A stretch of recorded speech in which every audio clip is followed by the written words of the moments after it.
certains signes méritent d'attirer l'attention dans cette situation de crise institutionnelle que traverse la Côte d'Ivoire. Alors que les différentes parties en présence sont en quête désespérée de légitimité sur le plan international, notamment de la part de la France, les dernières réactions de la diplomatie française sur les processus électoraux au Niger et aux USA, devraient lever complètement le doute sur la posture de la France, vis-à-vis des tensions politiques qui secouent actuellement la Côte d'Ivoire.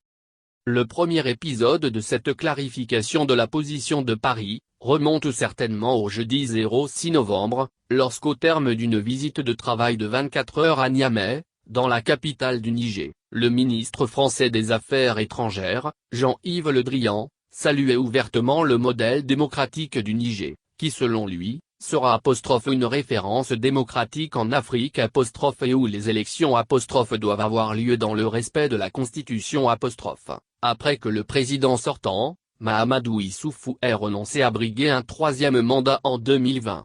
Cette sortie du chef de la diplomatie française, en pleine crise institutionnelle en Côte d'Ivoire, avait vite été interprétée comme un désaveu cinglant pour le président sortant ivoirien, Alassane Ouattara, qui plus d'une semaine après sa réélection contestée, peine à se faire adouber par ses pairs en Afrique et dans le monde. Autre fait, probablement encore plus marquant, c'est assurément cette réaction prompte du dirigeant français, Emmanuel Macron suite à l'élection du candidat démocrate, Joe Biden, face au républicain, Donald Trump, lors de la présidentielle américaine. À peine la victoire de l'ex-colistier de Barack Obama lors de la présidentielle de 2008, confirmée, que le locataire de l'Élysée, à l'instar de plusieurs dirigeants du monde d'ailleurs, s'est empressé de lui adresser ses félicitations.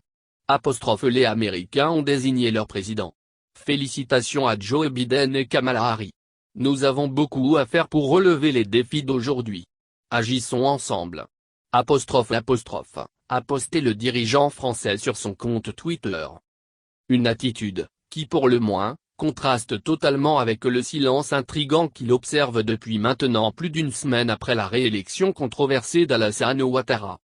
Ces deux faits qui se talonnent, dénotent infailliblement d'une réticence de Paris à adouber le scrutin présidentiel controversé qui vient de se tenir en Côte d'Ivoire. Face à cet imbroglio institutionnel, la France en a appelé ce mercredi 5 novembre, lors d'un point de presse du Quai d'Orsay, à l'instauration de discussions entre le régime d'Alassane Ouattara et le Conseil national de transition CNT, dirigé par le président du PETSIRDA, Henri Konan Bédié. Une position également soutenue par l'Union européenne et par l'ensemble de la communauté internationale.